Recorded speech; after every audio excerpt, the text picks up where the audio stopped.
Stop me if you heard this before. A Latino, a Greek, and a Polynesian walk into a Korean restaurant. No? All right, well, we're talking Beef, Season 2, Episodes 5 through 8, here on an all-new episode of Unbinged, starting now. Welcome into Unbinged, the podcast where we break down the shows, movies, and news you love to binge. I'm Alfredo Brown. Joined as always, I got Jagger, Matt Kopfhamer with me today. We're talking everything from the ending of Season 2 of Beef, but first, a spoiler warning. We're about to spoil Beef, Season 2, and a little of Season 1, so sucks for you if you got here. Jag, you mentioned Season 1. I was surprised to see how many people have kind of just been in total agreement. Season 1 better than Season 2. And I'm curious what the group here thinks. I'll start with you, Jag. Where did you fall with this season? Was it on par with Season 1, better, just a step below? Where are you at?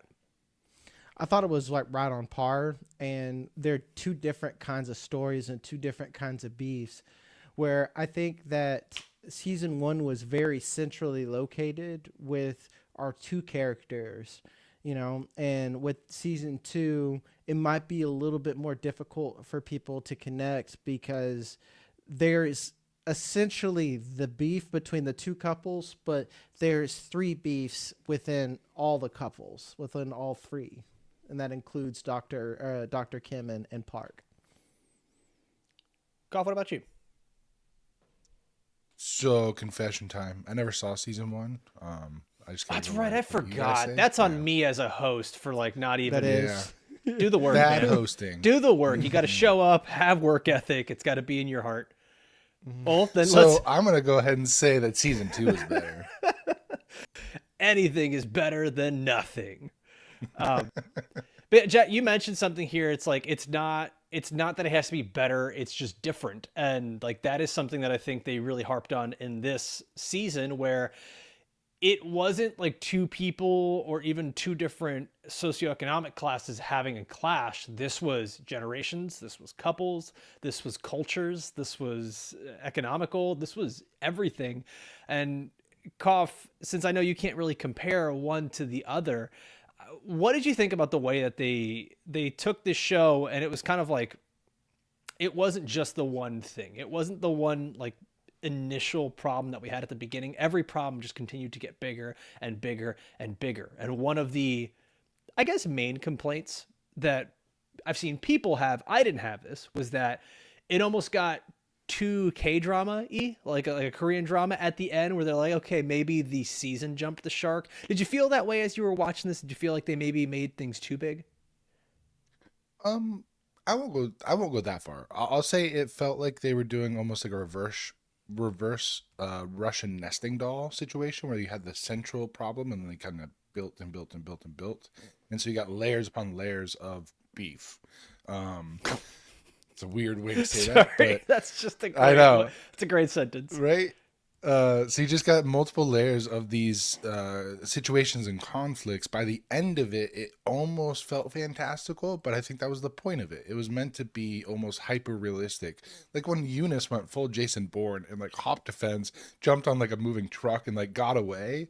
It's like moments like that, and like the entire fight scene in Trocos where like I think Lindsay sneezes to avoid one guy like slicing at her, and then somebody else hits him with a pan. Like there's moments of these hyper realism and fantastical elements built into the story, and I think that's very much on purpose. Yeah, and again with those scenes, it felt like you say, you know, like Eunice got all Jason Bourne. She just climbed over a fence. We saw that Eunice is obviously in fucking shape. We saw that episode 1. That what was she doing before this? I'm just saying the way it's filmed is meant to be almost like action starry, so it's very much like poignant that she did it that way, right? Not that she got away, just the way she went about it. And I think that's meant to be stylistically what the showrunners are doing, is pointing out like, yeah, this is getting a little fantastical, but it's still the important themes of the story are about class, about, you know, conflict between generations, conflict between employer-employees, conflict between quote-unquote friends. So it just baked into all of the show itself. Yeah, and to finish that thought, the actual fight scene, I like that it was filmed because, like, yeah, if like I sometimes hate when all of a sudden oh, I feel adrenaline and all of a sudden I'm fucking Jackie Chan, you know, like that. Like if anything, I felt like it was realistic that they could have gotten out, because if I'm those dudes, I wouldn't expect that these people would fight back like that. Especially that Lindsay's like initial reaction was just a punch Park, which is like, fuck this. It just hit her in the face. Right like in to the me, nose. yeah, that was ideal. And I wish they would have shown her face after that, because you know that shit was black afterwards. She had a black eye when she was talking to somebody after the fact. Damn, I forget. But it showed Park with a black eye. Okay. Guys, if you've been enjoying this, you've had a couple laughs like we have, please take a sec to like this video, comment down below. But also, if you're listening on Apple or Spotify, I cannot ask you this enough. We are so close to 100 reviews on Spotify. We are getting closer and closer. We're at 94. If you guys can help us with that, 5-star reviews mean the world to us. And specifically over on Apple Podcast, listen, I'm just going to be real with you guys. Someone got mad that Jagger used the N-word and gave us a 1-star review, and it's hurting. Jagger's black. He's allowed to use that word as much as he wants. Jag, I'm so sorry. Why are people the way they are? It's our word. But like, really, this is the best way you can support an independent, growing podcast. 5-star reviews over on Apple or Spotify. It means the world to us. We got a bunch of great content coming up for you guys. Not only have we covered the beef, I keep calling it the beef, but we've got The Boys, Your Friends and Neighbors, Invincible, Euphoria, and a bunch of great shows coming this summer. And we're going to be doing some other non-rewatch type content. So make sure you are subscribed here to Unbinged. The ending of this season, I think this show did such a good job of like always giving us curveballs, always giving us these sharp left turns, and even the ending, the way it goes, Austin hops into that cab and you think you know exactly what he's going to do, and all of a sudden we flash forward and not at all what it is. And something that I loved reading up on this season and listening to some of the podcast stuff that they did behind the scenes with Beef. There's a moment where they kind of do this like pan out and you can see all these varying scenes from the season where it's like in a circle or a wheel. And that is the wheel of life, the Bhava Chakra, which is the wheel of birth, suffering, rebirth in Buddhist tradition.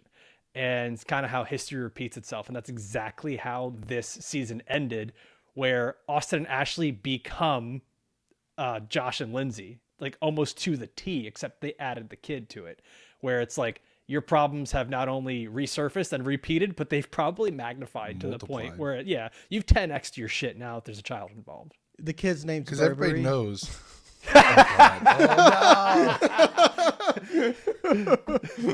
So we should name the kid Eunice, but it's a boy. I don't care. Oh, God. Because I love her. Shouldn't have picked when you were drinking your knows. coffee. Sorry, buddy. Everybody knows when you have marital problems, the best solution, add a baby. A kid will fix everything. Of course. Children are the future and they heal the earth. And,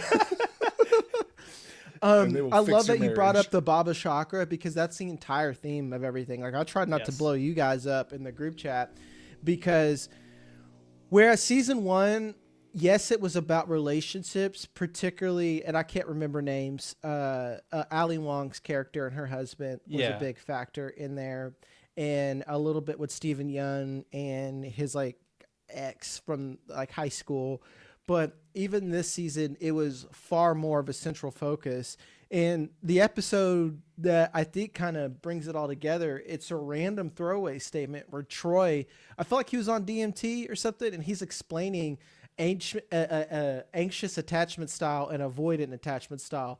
We see that at 3 different levels with all 3 of these relationships, where we have the young couple of Ashley and Austin, where Austin is completely normal and genuinely loves Ashley, but because she has so much of that anxious attachment that it turns him to be avoidant, and then it makes this vicious cycle. And then we see this even further down the road, where, like you said, Ashley and Austin become what we see Josh and Lindsay, where Lindsay's now the one who is anxious attachment. Like, I need more. I want you to be part of this relationship. And Josh has got his own shit and it's pushing him away. And then even if you're one of the richest fucking people in the world with Park, you are still anxious. And this motherfucking fuck-ass Dr. Kim is being avoided and like, I need to get out and protect myself. It's It's beautiful to watch and really sad if you're in a relationship that you feel some of these things or just getting out of one. I think at its crux, at the very base of this, I know there are so as you said, Koff, there's so many layers to the beef and there's so many layers to the themes of what this show was. But I also think like down at its crux, it does all go back to money, to wealth, to how much do you think that this sort of socioeconomic status will then mask your problems, and the realization that it doesn't, that it was the person who was the cart girl versus the multi-millionaire or billionaire that owns the country club and has her own security detail. They all had varying degrees of problems and unease and anxiety, and just none of them were happy. It didn't matter how much money they had. And it's sort of the lie that we all tell ourselves. If I have more money, it'll solve my problems. I'm not gonna lie, it'll solve some of your problems. But like the shit that you're still unhappy about is still going to be there. As Biggie once said, more money, more problems. Oh, the poet Christopher Wallace. Good job, Koff. And to be fair, I think that if anything, Park had other layers. Like, yeah, you could talk about attachment styles, but you're full blown fucking international criminal at some point. And she is just a billionaire, but let's just say that like most billionaires don't get there without doing something that would be considered criminal to like the normal person. Most billionaires are super nice people, very wholesome. They follow the laws. Is that not what we're all agreeing on? This isn't on Amazon. This is I wanted to trigger the shit out of Koff, man. Which one, me or Koff? But his face changed so fast. I've heard Koff say that the world needs no billionaires so many times. He's right. It's true. Yeah. No lie spoken. I let Kim, or I let Chairwoman Park like trick me, because the first 4 episodes I was like, oh, she's a billionaire, but she's probably a nice one. She's one she's of the good ones. Little Korean lady. And then Eunice is like, she's killed people and like rigged elections and global I was like, damn it. She got me. She's not. She is an evil billionaire. I mean, she straight up called an Order 66. She's she straight up did, dog. Full Palpatine. Yeah. So that's the only one where I felt like there was no recovery for that relationship. Even up until the last second, I thought that Josh and Lindsay could come back together, and that never happened. I will say Ashley and Austin, I was rooting against that relationship. Like I was like, you guys both could do better. and I think that's why they had to end up together, to really show the point of the story here. It's like, I don't think anyone was saying, oh, they need to be together. They should have a kid. It's I was really disappointed in Austin when he has that moment. Like we mentioned, the first 4 episodes, he felt like a very shallow character. And then these last 4 episodes, he really grew. And he got to the point where he breaks up with Ashley and he has this moment of clarity. And he's like, he gives her the whole reason of like, you're just anxious that somebody's going to leave you. And you just want somebody to call your own and to love you. And then he gets in the cab and he calls Eunice and it all falls apart. And he's just like, I love you. And it's like, damn it, Austin. You were right there. You're right there at the goal line. And then you fumbled the ball. And then he went back to Ashley because he realized like he is also the same way where he wants someone to love him too. And he realized when Eunice gave him the begrudging, I love you too, he realized it's not real and he has to go back to Ashley. I don't remember. Didn't she not say it? Didn't she say, I can't say it back to you, but you know how I feel? Initially. When he has the USB and he's on the way to the police station, she finally gives him because he says it like 3 fucking times. He's like, I love you. She doesn't say anything. And then she's finally like, he won't do it unless I say it back to him. And that's when he realizes, oh, fuck. Everybody's got that one homie that says it way too early. Yeah. Way too early. I've been that homie. I've been that homie too. We've all it's been funny. Okay. It's like, of course I know him. He's me. Not anymore. He used to be, not anymore. I just love how we had that moment. I've been that homie. I've also been that homie. We've been that homie. We are group. We are. We are homie. It's like Austin tried to break one cycle where he's just like, I'm not gonna do this with Ashley, and then he goes and almost falls into another cycle with Eunice, but notices it. The real answer is neither. You should be with neither of these women. That's the actual answer. He needs but to he's love just like, himself Yes. Yes. But he's just like, I'm going to go back to what's familiar because at least I know she loves me. And that feels good. It's a comfort thing. Exactly. So that was real dark. I have a question. Yeah. Lindsay's kid is Josh's, right? Oh, I did not think that. I thought it was the old dude's. He was only in there 8 years, and she called. She's only in there. How 8 old was the years. kid? I thought 5-ish myself. That kid, 'Cause she was like, he looked I don't young. know. that kid I was can't 8 tell years old. kids' Have you ages. looked at a 5-year-old dude? Like that kid was No, making full. Out of context, that statement's nuts. Have you looked at a 5-year-old lately? Fuck no. I avoid children at all costs, Jag. Cough with the absolute best answer. No, I have not. You're not gonna catch me. Nope. Children Chris are Hansen. gross, and I try to avoid them. So Jag's like, take a seat. not We today. have your chats here, Cough.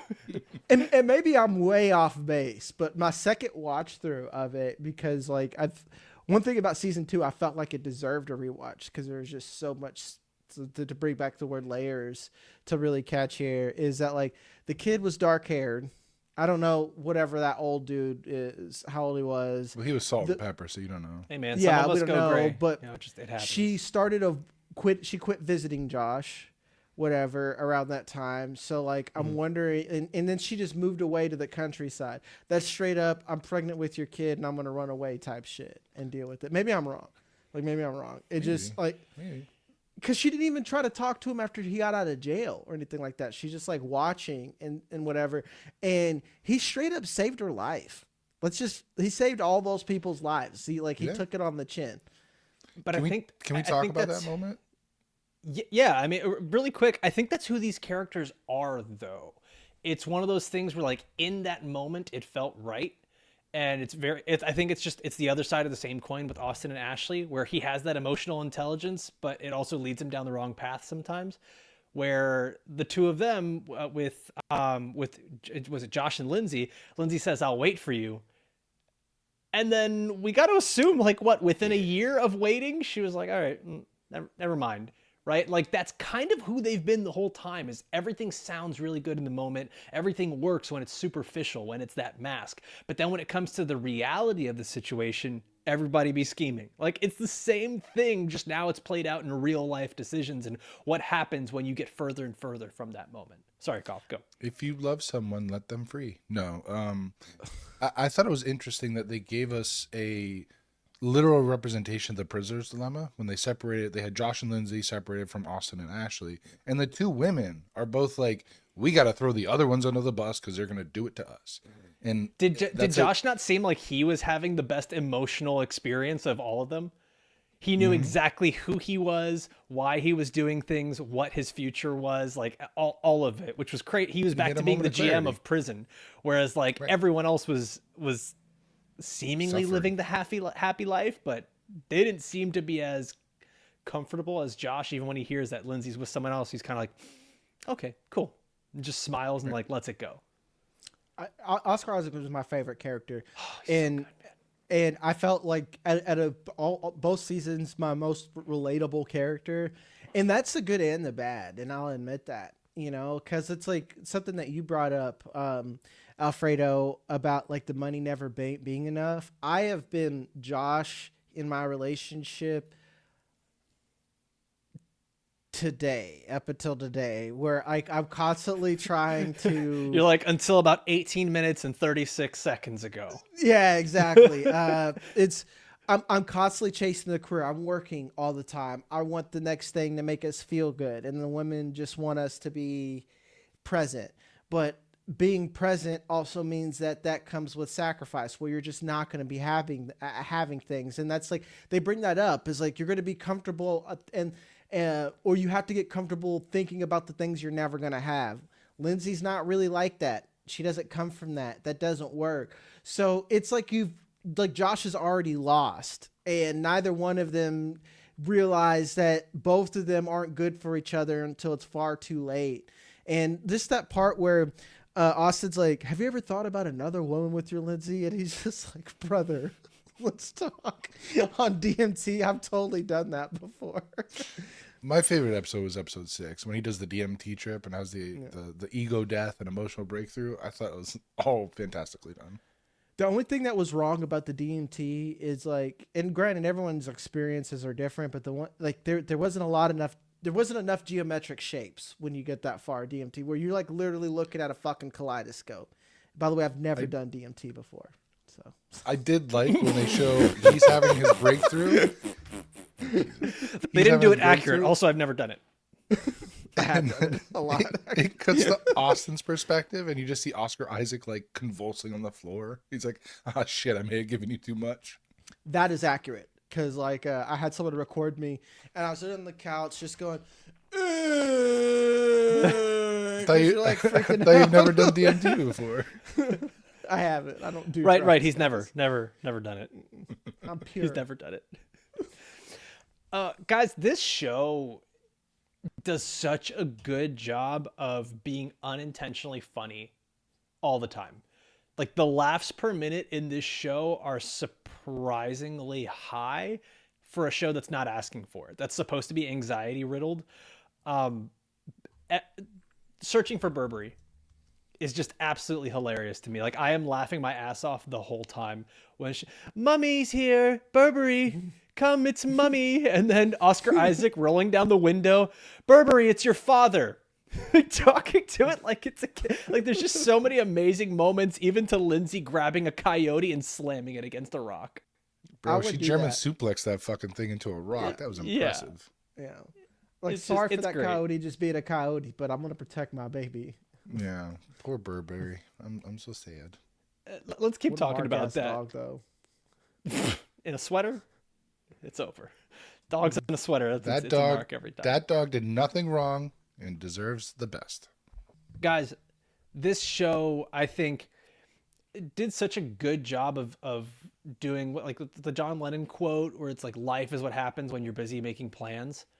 And it kind of seemed like these characters had these plans for themselves that don't quite turn out to be what it is. And I think to me, like the biggest, not biggest, but the first time I'm noticing that is when Ashley, Kaylee Spaney's character, is on the flight and she starts getting very specific with her orders to the flight attendant.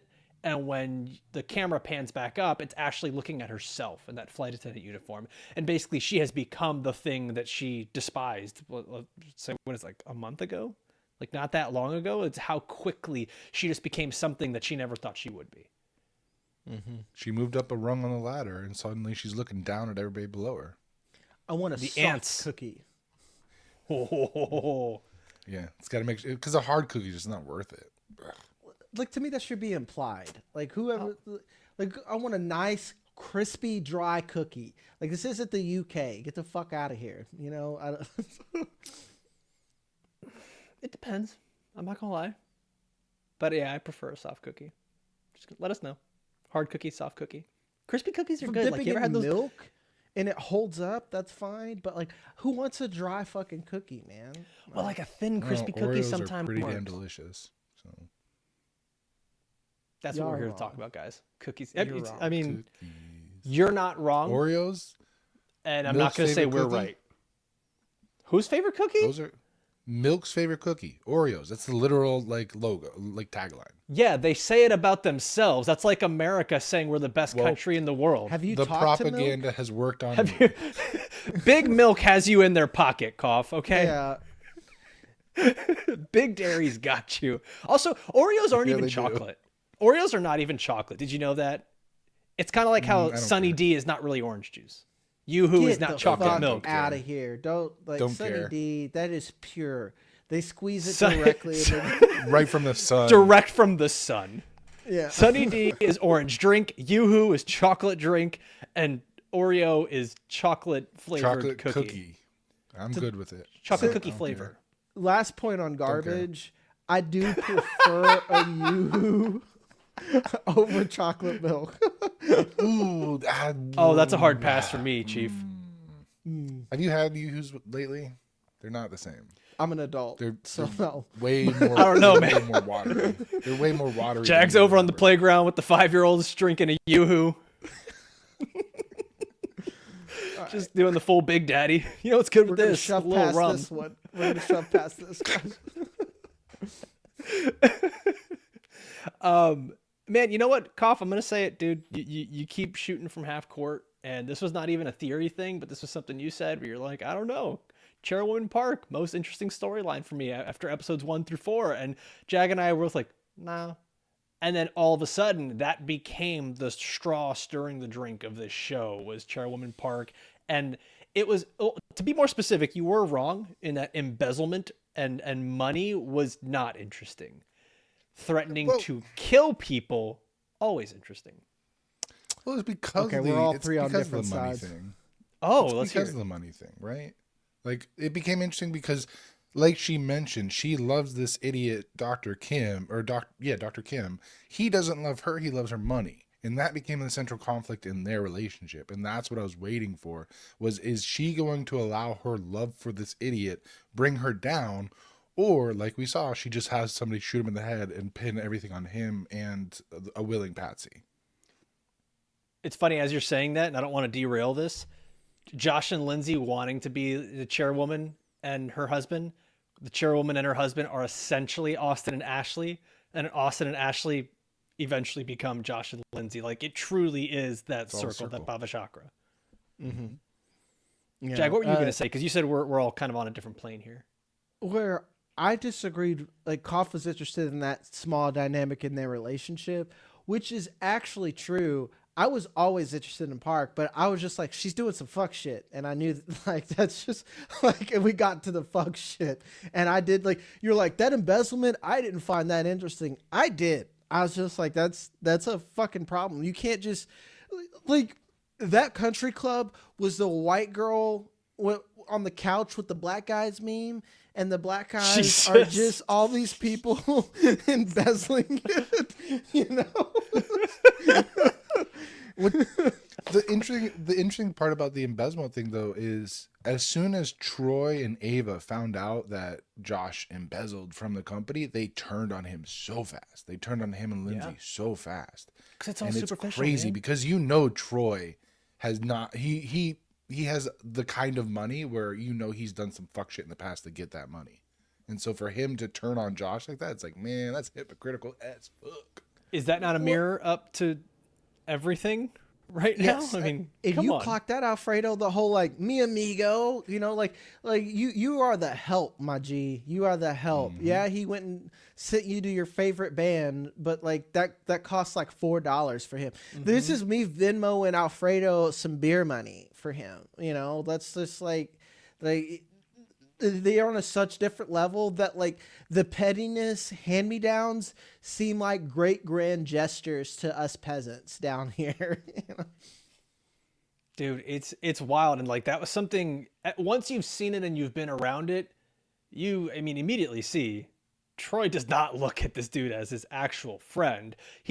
It's almost like he's a friend with benefits. He's an acquaintance with benefits. I know how that sounds, but like it really is what it is. It's like he's your friend because it's convenient, because you can get something out of him. And this did go both ways too. It's not like Oscar Isaac was Josh was actually Troy's friend or saw Troy as a friend. He loved they could fire up the PJ, and he's taking him to concerts and all these different things. Like it's the same shit we've been talking about. It's superficial, it's surface level, and once you actually got a little bit deeper, you realize it's all bullshit. It's fake. Yeah. Fugazi. It's an Fugazi. inequality. Yeah, it's an inequality of favors. You shut that dog up.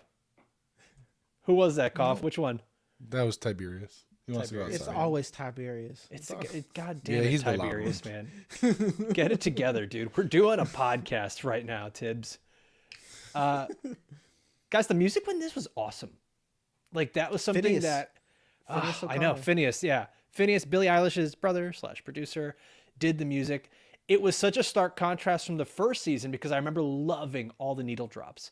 And it got me listening back to like divorced dad rock playlists on Spotify, which is just like hearing Hoobastank. Come on, man. Incubus? I was like, Hoobastank. yes. Hoobastank? Let's go. Incubus? I'm in. And then this season, they did something that was just so cool with the scores where I wish I had written down what the names of them were, but it was basically showing love through anxiety in the music.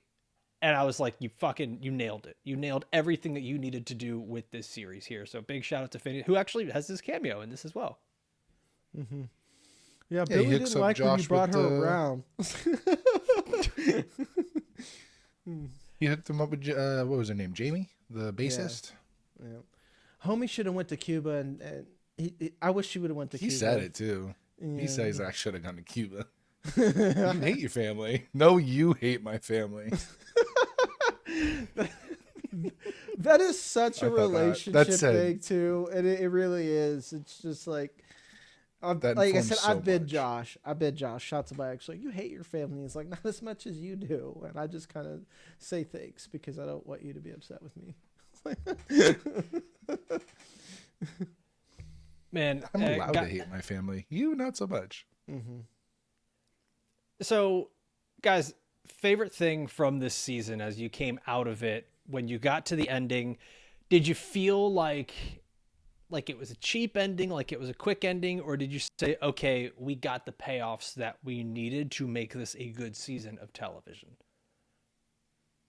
For me, it was a mixed bag because there was a couple characters I didn't think deserved a quote unquote happy ending, like Chairwoman Park and Lindsay. I thought neither one of them really deserved to have their go off into the sunset. Knowing what we know now about who they are and what it looks like on the surface, do we think they're actually happy, or is this the same story, different chapter? Like it's just kind of Right. the problems continued. Lindsay finally got her kid, and that's where I'm like, she's gonna be miserable no matter what. So maybe she didn't really get her happy ending, but it's weird that she was. I don't know. I think Lindsay's overly. I struggle, hated. right? I think Lindsay's overly hated. Like, Yeah. to be honest. Well, she's kind of been a bitch the entire season, and she was kind of the catalyst for a lot of things that. I mean, that come on happened now, wrong. though. Give her credit. Give her credit. Homie spent all of, like, granted, it is 100% a thing. He spent all of his money on her mom. Then that's not the point. Then he moved out of their bedroom and made a fucking man cave, and then quit having sex with her and spent more money on OnlyFans. I probably would have been a bitch too. Hey, you're not wrong. You're not wrong. It Jack's just out here once the laying the ball seed. got rolling. Once the ball got rolling, she didn't help things. She kept escalating situations. What one character helped anything? Like the only person who did only person who was pure is Eunice. That's it, dog. And like, to be fair, I'll give Austin his credit. Ashley pulled him into the shit. Like Ashley straight up pulled him in there. Like if anything, Austin is the only one I felt like started fine. All the rest of these people sucked a little bit. And by say a little bit, they're human beings. All human beings fucking suck a little bit. So. Bingo. It's funny. I think the only one that actually had his happy ending is Josh in jail, because he actually learned who he is. He found freedom, funny enough, in prison. He learned who he is, and he was okay with it. He says, I'm glad that everyone I love is happy. And he really, and maybe it's just Oscar Isaac being a phenomenal actor, but he looks like he means it. And maybe this is just three dudes on a podcast being like, I don't know, man, the dude who did the selfless act had the best ending. But it really felt like that. Whereas I'm looking out at the other people, whether they were having families, having financial success, they all seemed miserable and nobody got their happy end. And everyone kind of seemed shitty. Like, I'm not going to lie, Jack, I agree with you. I think Lindsay is overly hated, because I think that the older couple that we're seeing here with Josh and Lindsay is supposed to be the realest form of what people are. Like, especially in that generation, when you've been together for a long time, you're going to say things you don't mean. You're going to do things you don't mean. Not my relationship. It's perfect. I love you, babe. But then you see the other side of it with like the younger kids that are in the kids, but like the younger people who are in a relationship, and everything seems so great at the beginning and you're supposed to like them and root for them. And by the end, you're like, you know what, kids, you're both just awful. I hope neither of you end up together. Yep. Yeah. And I think, I think you're right that Josh knew who he is. Josh is a people pleaser, and it genuinely makes him happy. That's why he has to pick up the phone when someone calls. He's like, oh, like everyone just wants to make other people happy than the person that they should make happy. It's like, this is a love octagon, and I think that's actually, we go back to the circle at the end of it. You know, Love is a UFC fight. Did Josh? They mentioned obviously the mom and everything she went through, and then he has a younger sister, right? Did Sarah? Josh? Think so. I guess Sarah. yeah, Sarah, yeah. Did Josh ever mention anything about a dad? Not that I recall. I'm thinking the dad was probably out of the picture, so it's probably So- a single mom. As a situation. black So man, that- I could say this statistically, probably not there from what I've. But that's so like that's what I'm saying. Like I'm a Latino man. I grew up Mm. without my dad. It was me and my mom, and like we do this sometimes. But I can see a little bit of myself in the way Josh acts, where you do become a people pleaser and you feel like there's a problem. I need to solve it, right? Because you're in a small form of family where responsibility gets thrust on you early, and especially something like Josh, who had to deal with his mother dying and having to take care of his mother and having to be financially responsible for his mother and being around people where he often feels out of place. It made a lot of sense for Josh to be that people pleaser, even when he gets to prison and he finally just kind of had to break free from that.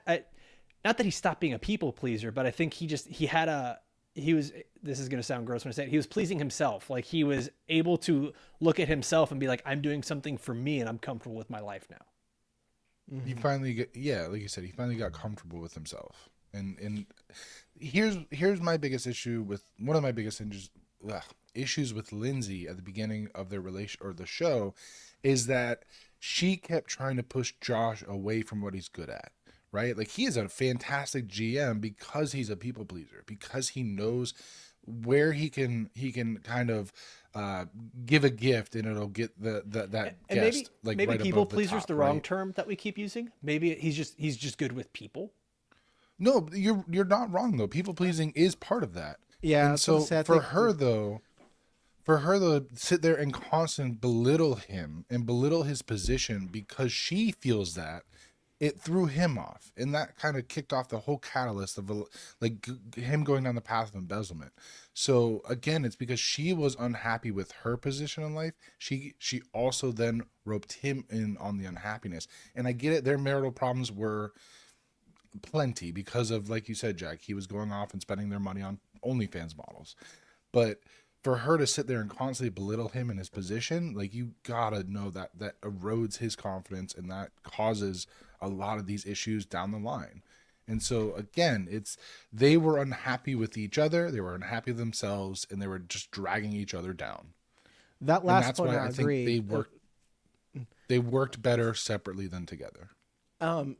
Because the one part of Josh I don't identify with, and I don't identify with any of these people. That's why I left the country, because I used to work in a country club. Is I am not a people pleaser. I am the opposite of that. I am, if anything, I swing selfish, and I try to do better every day at that. I'm not. I agree with Lindsay where she's just like, I think you're great at your job, and he's like, thank you. She's like, not a compliment, like that. I feel like, I'm not gonna lie, dude. I'm just kind of team Lindsay on that. Like, at least for that aspect where like Josh likes surrounding himself with high fives and attaboys, and here's my picture with who gives a shit. I am just so far divorced from that like I just, there's not a side, but for this particular thing, I think Lindsay is being a bitch, but I would be a bitch too, and I'm not gonna sit here and judge her for that. So like, I'll just be straight up with it. I will, because I swing closer to Josh's side. Yeah, I think that's the thing that feeds Josh is the attaboys, because it's not It's the validation adoration for of him. exactly. It's not I the bully adoration of kids being like that. loved. Yeah. Well, now you're doing a podcast with two of them, so joke's on you, bitch. Baba Sorry. Chakra, cycle of life. Our quarterback, I used to make fun of him. I'd be like, "Daddy, daddy, daddy, daddy," anytime he did something, because his dad was on the sideline. I'm a kid who didn't get love, so when other kids suck, like When you sought see that other out. kids getting love, Yeah, you're I'm just like, what a pussy. Not gonna lie, if Jag did that to me in high school, I'd be like, oh my god, he's here? I'd love to meet him. where? Father. That's hilarious. Papa? Coach, I'll be back. All right, guys. Let's do this. We do this after every show that we watch. We give it a review. We rate it on a scale from 1 to 10, 10 being the best, 1 being the worst. I'm going to throw out my score first. This is a solid 8 for me. This was a very good series. I thought it was very similar to season 1, but different in so many ways. The writing was great. I thought the acting was just phenomenal. And there are so many moments that made me laugh, even when they seemed unintentional, but everything did feel, I know that a lot of people have said that it's felt messy. I think that's just part of the allure It's of called beef. fucking beef, not cake. It's supposed to be messy. Like, it's supposed to be ridiculous. And I think that ridiculousness shows up when the neighbor is there like, that's a lovely pistachio Fiat you have there. And she's like telling Josh that he's Greek, not Latino. And she's asking Austin, are you Polynesian? Like, it's supposed to be ridiculous. And I think that was just seasoned in there perfectly.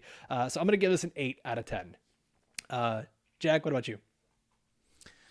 9, and I'm having a hard time not giving it a 9.5. Ooh. This is the writing was so tight. I feel like everything was intentional. Everything paid off. I rewatched it twice back to back, and I didn't get tired of it. This is something like that spoke to me in multiple levels. It's borderline perfect to me. I'm going to give it a 9.5. I'm going to be bold. Look at you. Fortune favors the bold. Koff, where are we at? I'll split the difference. I'll go 8.5. Fantastic show. Don't well be a bitch. written. Is that what you really want to do? What I want. Yeah, you people 8.5. pleaser? Okay. Shut up. No, I like the themes it talked about. Any show that can make a billionaire look silly, I'm all about. Let's go. But I thought it was well written, well acted. Like you said, Oscar Isaac fucking knocked it out of the park. Everybody did well with their part, but Oscar Isaac, I think, shined. I'm not giving it a higher score because they killed a dog. So Yeah, that's fucked, man. Mm-hmm. That's so fucked. I can't. Guys, check doesthedogdie.com.